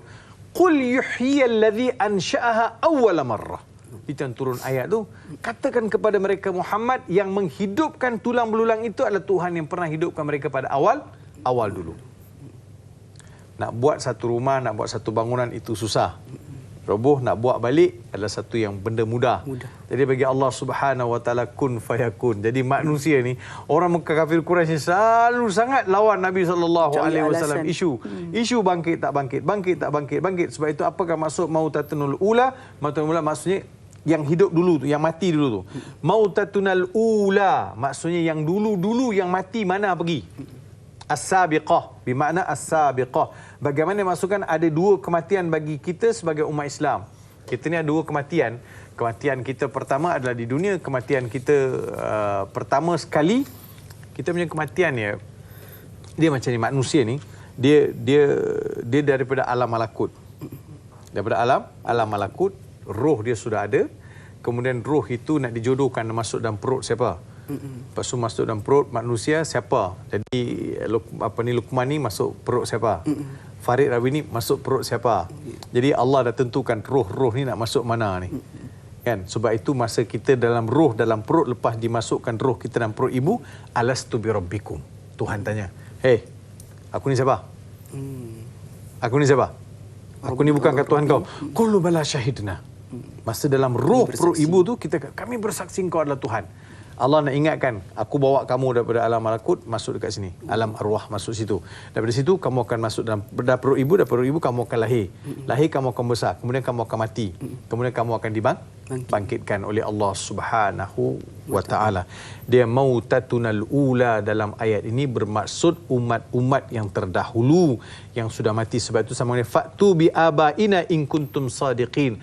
Bawalah bapa kami, nenek moyang kami, mereka pun macam kami juga dulu, tak sembah pun Allah, mereka pun sembah juga benda-benda lain, mereka pun buat juga benda-benda yang salah, mereka pun buat juga benda-benda yang tak betul. Bawalah dia orang untuk bagi tahu pada kami apa yang berlaku. Memanglah tak boleh mencabar satu benda yang mustahil Bagi manusia untuk buat. Tiba-tiba kita nak kata, Ustaz, kalau betul lah Ustaz ni hebat, cuba jadi Superman. Kumpul tak boleh. Kung Fu tak boleh. Ultraman semua tak boleh. Semua tak boleh. Cabar benda yang tak masuk akal. Tak masuk akal dan mustahil benda itu berlaku sebab perkara yang berkaitan dengan kubur adalah berlaku selepas kematian manusia. Dia adalah alam arwah, alam lain daripada alam keduniaan manusia. Bagaimana pula fahaman kaum musyrikin Mekah mengenai kematian yang mereka tiada kehidupan selepas. Itulah dia kefahaman mereka. Bagi mereka hidup di dunia sekali aja. Sebab itu Nabi sebut dunia ini adalah syurga bagi orang-orang kafir dan penjara bagi orang beriman. Betul tak? Syurga lah. You can do whatever you want to do. Makan, minum, apa saja, pergaulan bebas, buat apa nak buat. Tapi itu bagi yang mereka merasakan dunia ini syurga. Orang bukan beriman, dia kata dunia ini syurga untuk dia. This is heaven. Kau do whatever you want to do. Tapi bila orang beriman, tak bolehlah. Dunia ini umpama penjara. Sebab dia, boleh tak? Tak boleh Ustaz. Ni tak halal ni. Jangan Ustaz, tak boleh. Jadi Islam mengatur saya. Menjadikan saya lebih beradab, menjadikan saya lebih beretika, menjadikan saya nampak beza dengan makhluk lain. Betul tak? Saya mesti perlihatkan diri saya insan yang terpelihara. Allah Ta'ala sebut, laqad khalaqnal insana fi ahsani taqwim. Kami jadikan manusia dalam sebaik-baik rupa. Akalnya sempurna, jasadnya sempurna, panca indera dia sempurna. Maka dia mesti menjadi luar biasa daripada makhluk yang lain. Janganlah sampai walaqad dzara'na li jahannama katsiran minal jinni wal ins lahum qulubun la yafqahuna biha wa lahum a'yunun la yubsiruna biha wa lahum adhanun la yasma'una biha ulaika kal an'am bal hum adhal. Kan kami penuhkan neraka jahanam itu daripada jin dan manusia. Betul kan? Daripada jin dan manusia. Yang tanya, kenapa jin dulu, manusia kemudian? Kenapa jin dulu, manusia kemudian? Sebab jin yang dicipta dulu. Tapi bila Allah Ta'ala sebut neraka, Allah sebut jin dulu. Walaqad dzara'na li jahannama katsiran minal insi wal jin. Jadi bila neraka macam ni, saya nak beritahu, manusia ini Allah Subhanahu wa taala jadikan sebaik-baik kejadian. Diberikan akal, diberikan mata, diberikan telinga. Semua itu tidak dimanfaatkan. Balhum adhal ulaika kal an'am. Mereka itu sesat seperti binatang berkaki empat. Takkan jadi macam tu. Ada akal gunalah. Ada mata lihatlah. Ada mulut, ada telinga dengar. Lihat. Fikir, ada hati. Cuba fikir, akal, cuba fikir. Jadi semua ini akan membantu manusia menjadi berbeza dengan makhluk yang lain. InsyaAllah. Jadi sidang betul sekalian, kita syukuri dengan apa yang nikmat yang Allah beri, nikmat panca indera kepada kita, dengan kita melakukan dengan dia meletakkan nikmat-nikmat itu di tempat yang sepatutnya. InsyaAllah sidang betul sekalian, rasanya kita sudah pun banyak yang kita bincangkan daripada ayat 33 hingga ayat 35 pada pagi ini. Ada berbaki lagi 3 ayat. Jadi namun sebelum tu kita nak melabuhkan tirai terlebih dahulu di TV3. Jangan lupa untuk saksikan 30 minit ekstra eksklusif di TV9 dekat di hati. Sebentar saja lagi. Sidang putus sekalian, ada semua persoalan kita akan sambung sebentar saja lagi. Tanya Ustaz biar tahu jangan keliru, kembali sebentar sahaja lagi insya-Allah.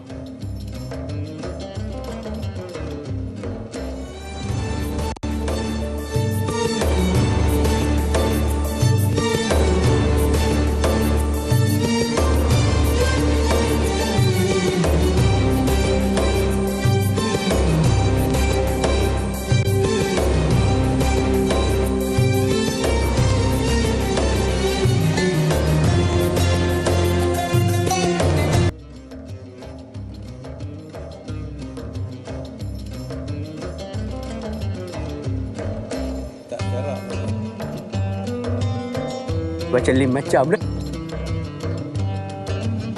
Assalamualaikum sidang betul sekalian. Alhamdulillah kita kembali bertemu dan secara langsung rancangan Tanya Ustaz Biar Tahu Jangan Keliru pada pagi ini membincangkan topik berkaitan dengan surah Ad-Dukhan ayat 32 hingga 38. Alhamdulillah sidang betul sekalian, Allah masih lagi mengizinkan kita bersama-sama pada pagi ini untuk terus menuntut ilmu. Mudah-mudahan pertemuan kita pada pagi ini, pada pagi Jumaat yang mulia ini membawa 1001 keberkatan buat kita bersama insya-Allah. Kepada sidang penonton yang sedang menyaksikan melalui live Facebook kita pada pagi ini, sekiranya anda ada yang memberi salam kepada kami, Waalaikumsalam warahmatullahi wabarakatuh. Terima kasih di atas salam anda dan doa-doa anda. Dan sekiranya ada sebarang persoalan yang ingin diajukan, jangan diajukan menerusi ruangan di live Facebook tersebut. Jadi insya-Allah kita nak ambil beberapa persoalan lagi di dalam baki tempoh masa 30 minit kita di TV9 ini. Jadi soalan berikutnya daripada saudara Al-Ali Ali.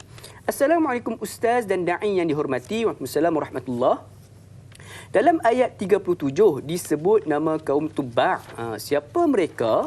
Adakah mereka lebih kuat dari kaum Arab Quraisy ketika zaman Rasulullah SAW? Kenapakah kaum Tuba' dibinasakan? Mohon pencerahan Ustaz. Terima kasih. #biar tahu jangan keliru. Sedikit tambah Ustaz. Kalau saya perasan Ustaz, kat dalam Quran ni banyak kali juga Allah menyebutkan berkaitan dengan Tuba'. Selalunya kita dengar kaum Samud, kaum Ad. Siapakah sebenarnya kaum Tuba' ni? Silakan. Okay. Terima kasih kepada Luqman, kepada sahabat kita yang bertanya. It's very good question kata orang tu kan. Maksudnya soalan yang sangat bagus. Sebab jarang-jarang kita dengar kaum Tuba'. Kaum Tuba' ni macam Da'i Luqman sebut, dia disebut dalam beberapa ayat. Dia basic 2 kalilah disebut. Kaum Tuba' 2 kali disebut. Pertama kali dalam surah dalam surah Qaf, minta maaf saya. Dalam surah Qaf Allah Taala sebut wa ashabul aikati wa qaum Tuba' kullun kadzdzaba ar-rusula fa haqqa wa'id. Itu kali pertama Allah Taala sebut dalam surah Qaf. Manakala dalam surah Dukhan Allah Subhanahu wa taala berfirman, ahum khairun am qaum tubba'in walladzina min qablihim ahlaknahum. Begini bacaan dia. Ahum khairun am qaum tubba'in walladzina min qablihim ahlaknahum innahum kanu mujrimin. Sadaqallahul azim. Yang bermaksud, adakah mereka lebih baik? Siapa mereka itu? Adakah kaum Quraisy lebih baik atau kaum Tuba' walladzina min qablihim? Iaitu kaum Tuba' ini adalah umat sebelum umat Quraisy. Innahum kanu ahlaknahum. Allah tersebut ahlaknahum. Cuba ibu ayah perhatikan. Ahlaknahum. Kami telah musnahkan mereka. Innahum kanu mujrimin. Sesungguhnya mereka adalah tergolong dalam golongan orang-orang yang melakukan dosa. Kalau dalam terjemahan disebut melakukan dosa. Tetapi mujrim ini adalah orang yang melakukan jenayah. Mujrim, orang yang melakukan jenayah. Jadi kita lihat begini. So, siapa itu kaum Tuba'? Kita kenal dulu kaum Tuba'. Kaum Tuba' mengikut beberapa buku yang sempat saya capai lah semalam. Di antara Mu'jamul Buldan, Atlasul Quran, Atlas Al-Quran, Mu'jam Buldan, maksudnya Mu'jam yang membincangkan lokasi ni. Mereka sebut kaum Tuba' ini adalah kaum yang duduk di Yaman. Basically Yaman. Tapi bila sebut Yaman, kaum Tuba' ni ibu ayah, dia mesti menguasai 3 negeri. Begini, 3 negeri. Apa dia? Pertama sekali, mereka mesti menguasai Hadramaut. Mereka mesti menguasai Humair. Mereka juga mesti menguasai Sabak. Jadi 3. Yaman besar kan? Yaman besar. Besar, luas Yaman ni. Jadi di Yaman ini, ada beberapa negeri yang besar. Di antaranya Hadramaut, Humair dan Sabak. Sesiapa yang menguasai ketiga-tiga negeri itu, dia panggil Tuba'. Tuba', itu nama dia. Malikut Tuba', dia panggil Raja Tuba'. Saya suka sebut perkataan Tuba' ni, tak tahulah sebab apa. Sebutan sonok. Sebab dengar apa sedap kan? Taba'in, Tuba'. Dia bila ada kori, dia berhentikan. Ashabul aikati wa qaum Tuba'. Dia berhenti sedap, ada kerak ujung ni. Tahu kerak? Kerak. Tuba'. Dia husky sikit. Ujung sikit lah, ada sikit. Itu keindahan orang boleh dia main taranum lagu. Baik. Kaum Tuba' ni adalah kaum yang dimiliki oleh seorang raja, atau dia akan ada proses bergantilah raja-raja ni, tapi raja yang menguasai ketiga daerah ini dipanggil sebagai Malikut Tubba. Okey, satu. Mereka ini tempoh masa kaum Tubba dengan Nabi Muhammad sallallahu alaihi wasallam diriwayatkan hampir 1000 tahun. Almost 1000 years. Sebelum kedatangan Nabi Muhammad sallallahu alaihi wasallam. Dan ibu ayah, kaum Tubba punyalah dia tamadun yang tua. Kita biasa dengar begini. Kita biasa dengar Mesir ada tamadun kan? Mesir ada tamadun. Ramses, Firaun, dia ada tamadun. Dalam masa yang sama, kita juga didedahkan dengan tamadun di Yaman. Yaman ada tamadun. Tamadun yang kita kata kerajaan Sabah. Allah puji kerajaan Sabah. Laqad kana li saba'in fi maskanihim ayah jannatani an yamini washimal kulu min rizqi rabbikum washkurulah. Allah sebut betapa indahnya kerajaan Sabah, nikmat yang melimpah ruah kaum Sabah ni. Jadi Allah beritahu Yaman ini syarat dengan pelbagai keindahan, pelbagai keistimewaan, pelbagai limpah kurnia Allah Subhanahu wa taala ke atas kaum atau masyarakat di negeri Yaman ini. Maka termasuklah di situ kaum Tubba. Disebabkan kekuasaan, kehebatan mereka ni, mereka akan pergi berjalan. Sebarkan. Sampai mereka bawa masuk kekuasaan itu sampai ke negara Arab, pergi ke Iraq, pergi ke Syria. Jadi kesemua kuasa-kuasa mereka ini akan disebar luaskan. Memang itu tabiat biasalah Da'i Luqman kan. Bila you ada kuasa, you fikir nak luaskan empire lagi, nak lepas lebih lagi, nak berkuasa lagi, nak hebat lagi. Jadi kaum Tubba. Cuma begini. Ibu ayah, kaum Tubba ni Allah Subhanahu wa taala musnahkan. Allah Subhanahu wa taala musnahkan. Ummul Mukminin Aisyah radhiyallahu taala anha sebut begini. Ummul Mukminin sebut, ala tara anna Allah dhamma qaumahu walam yudhamhu ataupun yudhammihi. Yudhamhu. Maksudnya, tidakkah kamu melihat, Aisyah kata, Ummul Mukminin Aisyah kata, tidakkah kamu melihat bahawa Allah Subhanahu wa taala telah mencela, telah memusnahkan atau telah menghina kaumnya dan tidak menghina dia. Maksudnya, Raja Tubba, Malik Tubba tidak dihina oleh Allah, tapi dihina akan kaum dia. Jadi maksudnya apa? Maksudnya, mengikut beberapa pendapat sebut bahawa Raja Tubba ni beriman. Raja Tubba ni beriman. Kita lihat dalam hadis yang diriwayatkan oleh Imam Ahmad, annahu qala la tasubbu tubba'an fa innahu kana qad aslama wa fi riwayatin kana mu'minan. Menyebut Nabi sallallahu alaihi wasallam pesan pada la tasubbu tubba'an, jangan kalian mencela Tubba. Fa innahu kana qad aslama, sesungguhnya dia telah beriman. Dia telah beriman. Kana mu'minan, riwayat lain sebut dia adalah seorang yang beriman. Habis yang Allah Taala sebut macam mana ni? Ya Allah Ta'ala kata mereka dimusnahkan. Dua-dua kali Allah Ta'ala sebut. Dalam surah Qaf Allah Ta'ala sebut apa? Ibu ayah, cuba perhatikan dengan saya. Wa ashabul aikati wa qaumu Tubba. Dan kaum Tubba. Dalam ayat ni, am hum khairun am qaumu Tubba. Disebut lagi kaum. Kat situ pun kaum Tubba, di sini pun kaum Tubba. Bukan Tubba itu sendiri. Sebab itu Ummul Mukminin Aisyah sebut, kaum itu dihina, dimusnahkan oleh Allah, tetapi bukan rajanya. Sebab itu ada beberapa, wa fassarahu ba'dul ulama bi annahu kana ala dini Ibrahim alaihi salam. Dan ditafsirkan oleh para ulama, sebagian ulama mentafsirkan bahawa ayat ini bila sebut kaum Tubba, Raja Tubba, dia kata ala dini Ibrahim. Dia kata beriman. Raja Tubba ni beriman dengan siapa? Beriman dengan Nabi Ibrahim AS. Maksud syariat Nabi Ibrahim AS. Syariat Nabi Ibrahim AS. Wa annahu tudiya ila dhalika bi sahbati hibraini min ahbar al-yahud. Laqiyahuma bi Yathrib hina ghazaha wa dhalika yaqtadi najatuhu min al-ihlak. Jadi dia, siapa ni? Raja Tubba ini beriman setelah dia bertemu dengan dua orang pendeta Yahudi di Madinah, atau disebut sebelum itu nama Yathrib. ketika dia pergi perang, dia jumpa, dia masuk Islam. Lalu dia diselamatkan oleh Allah Subhanahu wa taala.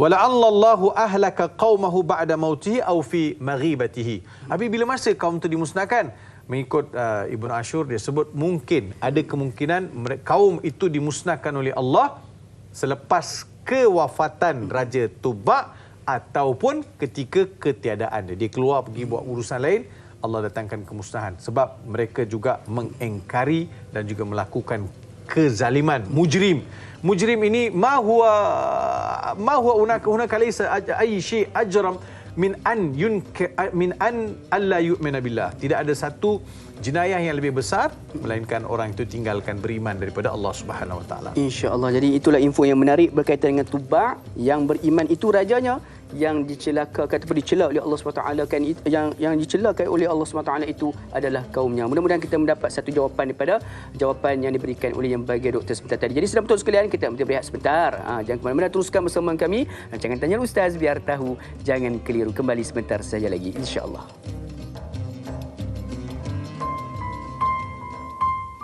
Bismillahirrahmanirrahim. Allahumma inni a'udzu bika minal baras wal junun wal judham wa min sayil asqam. Ya Allah, ya Tuhan kami, lindungilah kami daripada penyakit sopak, penyakit gila, penyakit kusta dan penyakit-penyakit yang membahayakan. Walhamdulillahirabbil alamin.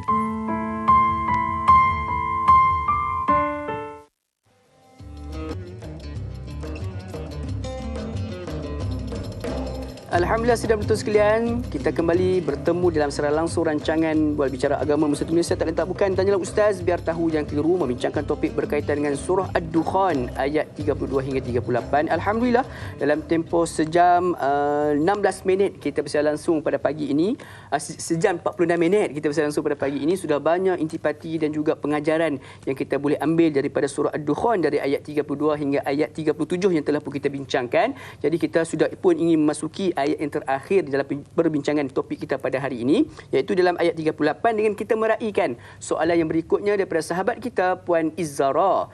Assalamualaikum Ustaz, da'i dan semua kru Tanyalah Ustaz. Waalaikumsalam warahmatullahi.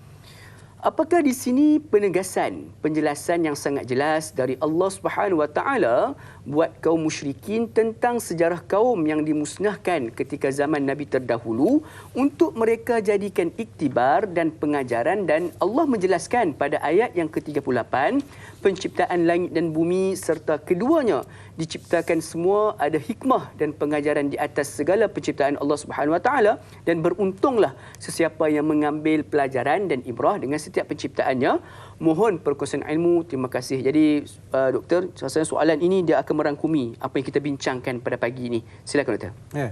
Terima kasih kepada Izzara yang tanyakan soalan apakah di sini penegasan penjelasan yang jelas dari Allah Subhanahu Wa Taala buat kaum musyrikin tentang ajaran kaum yang dimusnahkan ketika Nabi terdahulu. Sebab begini, orang sebab daripada, kalau dah ingat awal tadi kita ada Ustaz sebut gini, orang Arab Quraisy ni, orang Arab Mekah ni, dia suka berdagang. Li ila fi Quraisy ila fihim rihlata syita'i wasaif. Mereka akan berdagang musim sejuk, musim panas. Kalau musim sejuk, mereka akan berdagang ikut tepi laut. Sebab dia punya angin tu quite warm, dia kata panas, suam. Jadi dia masa tu dia belayar tepi laut. Dia dua jalan lah.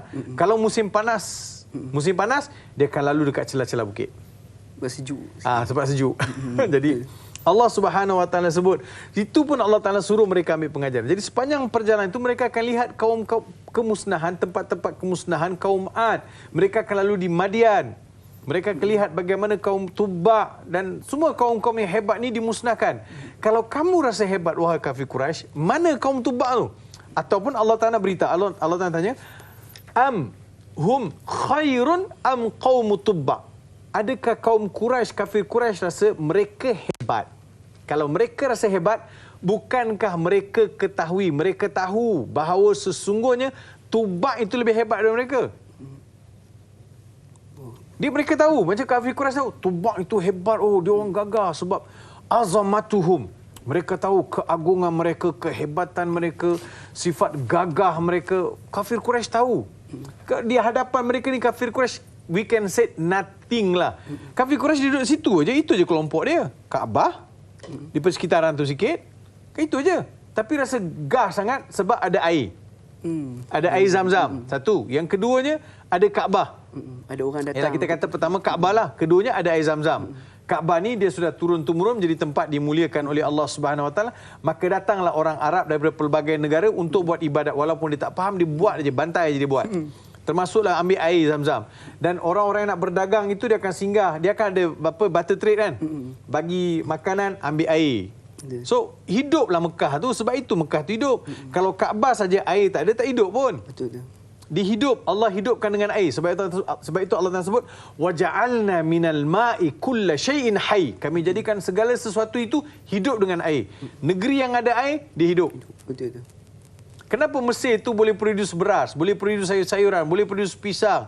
Kalau saya duduk Jordan, banyak saya makan sumber-sumber hasil tanam dari Mesir. Sebab ada Sungai ni. ada air. Ada air. So air itu sumber kehidupan. Sebab itu orang kata dekat Marikh ni ada air. Ada air. Wallahu alam. Ada tumbuhan. Kalau tak ada, kita nak bawa air ke situ. Suka hatilah. Kita nak... tak apa, kita cerita dunia pun kita tak habis lagi. Betul. Jadinya saya nak beritahu, Allah Subhanahu Wa Taala beritahu siapa lebih hebat. Jadi mana kaum Tubak? Habiskan. Jadi kalau kamu rasa kamu hebat, kamu juga akan musnah. Kalau kamu rasa kamu hebat, baiklah, kamu tahu kaum Tubak itu hebat. Mana sekarang kaum Tubak dah tak ada.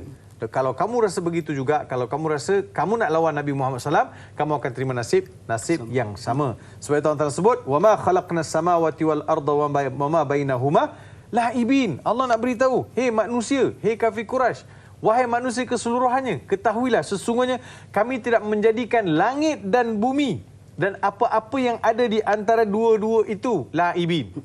Allah nak rangkumkan. Nak beritahu banyak kali dah bagi tahu, tak faham. Bila sebut bumi, bukan awak nampak bumi yang globe bulat tu. Bila sebut langit, dongak ke langit nampak awan biru. Okay. Tak. Apa-apa yang ada di langit, apa-apa yang di bumi. Di antara dua. Apa yang ada di langit.